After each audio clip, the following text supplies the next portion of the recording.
All right, everyone. Good morning, good afternoon, or good evening, whatever time it is, wherever in this world it is that you may or may not happen to be. Welcome once more to another live stream of Alexandra Mayers Live, page by page reading and commentary of the modern English version of the Bible. So this morning we're going to go back into the first book of Samuel, chapter 9. Samuel anoints Saul. That's what this chapter will be about. On a side note, I am feeling great. I woke up very early this morning, um, did a few things that I needed to do. Later this afternoon, it's time for me to go through my end of month minimalization um, method, or my, I don't know what you would call it. I guess you would call it my ritual. Minimalization ritual, because I am at this point pretty much a complete minimalist. I'm really happy about it. It's really taken a lot of stress out of my life, not having much of anything. But the one thing I do tend to accumulate of or accumulate a lot of is clothes.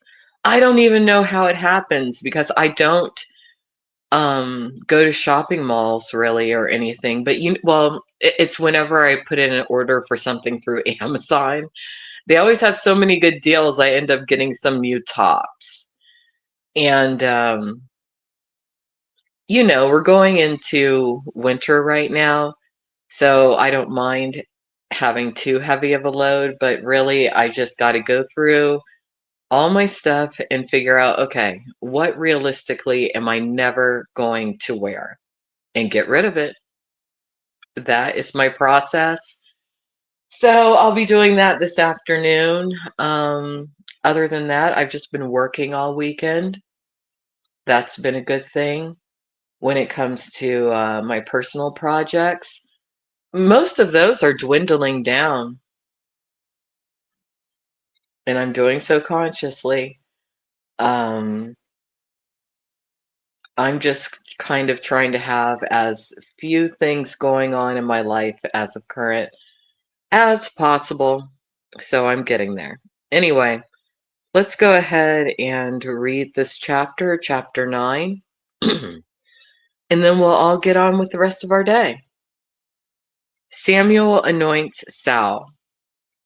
Now there was a man of Benjamin whose name was Kish, the son of Abiel, the son of Zerah, the son of Bechereth, the son of Apiah, a Benjamite, a mighty man of power.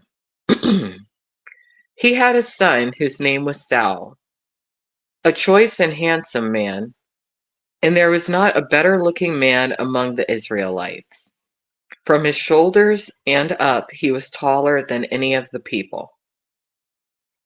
Now the donkeys of Kish, the father of Saul, were lost. And Kish said to his son Saul, "Take now one of the servants with you, and arise, go find the donkeys." He passed through the mountains of Ephraim, and passed through the land of Shalisha, but they did not find them. And they passed through the land of Shillim, but they were not there. Then he passed through the land of the Benjamites, but they did not find them. When they came to the land of Zuph, Saul said to his servant that was with him, "Come and let us return, lest my father stop caring about the donkeys and worry about us." So Saul had enough. He couldn't find these donkeys, and he was like, "You know what? Dad needs to focus more so on us than his livestock. I've had it. Let's just go ahead and get going." He said to him, "Behold, there is in this city a man of God, and he is highly respected. All that he speaks surely comes about. Now let us go there. Perhaps he can show us the way that we should go." Then Saul said to his servant, "But listen, if we go, what will we bring the man? For the bread is gone from our satchels, and there is no present to bring the man of God. What do we have?" And the servant answered Saul again and said, Look, I have here in my hand a quarter of a shekel of silver. I will give it to the man of God and to tell us our way. Formerly in Israel, when a man went to inquire of God, thus he said, Come and let us go to the seer.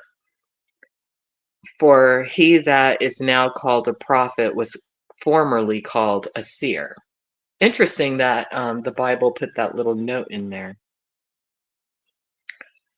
Then Saul said to his servant, Well said, come let us go. So they went to the city where the man of God was. As they went up the hill to the city, they found young women going out to draw water, and said to them, Is the seer here? And they answered them and said, He is. Behold, he is ahead of you. Hurry now. For today he came to the city because there is a sacrifice for the people in the high place today. As soon as you come into the city, you will find him before he goes up to the high place to eat. For the people will not eat until he comes, because he must bless the sacrifice. Afterwards, those invited will eat. Now therefore go up, for about this time of the day you will find him there. So they went up into the city, and when they entered, Samuel was coming toward them to go up to the high place. Now the Lord had revealed in the ear of Samuel one day before Saul came, saying, Tomorrow about this time I will send you a man out of the land of Benjamin, and you will anoint him to be leader over my people of Israel, that he may save my people out of the hand of the Philistines. For I have looked upon my people, because their cry has come unto me. When Samuel saw Saul, the Lord said to him, Here is the man of whom I spoke to you, the one who will rule over my people. Wow, what a lucky day for Saul. When I really think about this, um, he thought he was out just looking for some donkeys and he's going to end up becoming king. Interesting.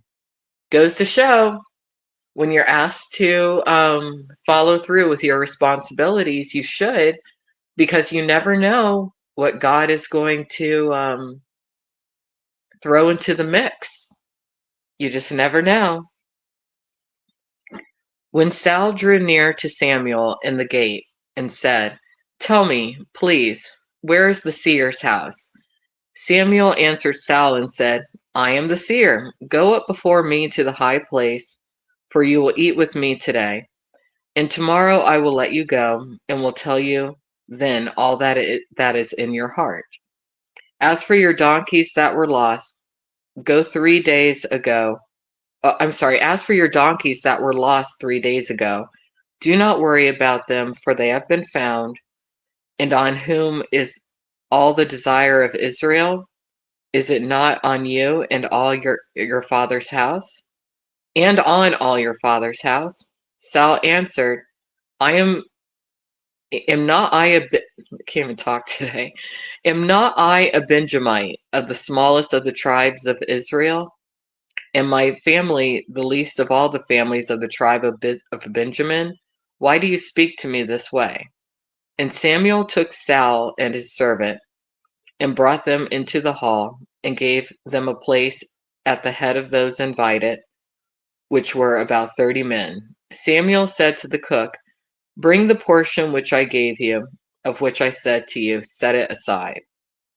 Then the cook took up the thigh and what was on it, and set it before Saul. And Samuel said, Here is what was set aside. Set it before you and eat, because it has been kept for you until this time, since I said I have invited the people. So Saul ate with Samuel that day. When they had come down from the high place into the city, Samuel spoke with Saul up on the roof.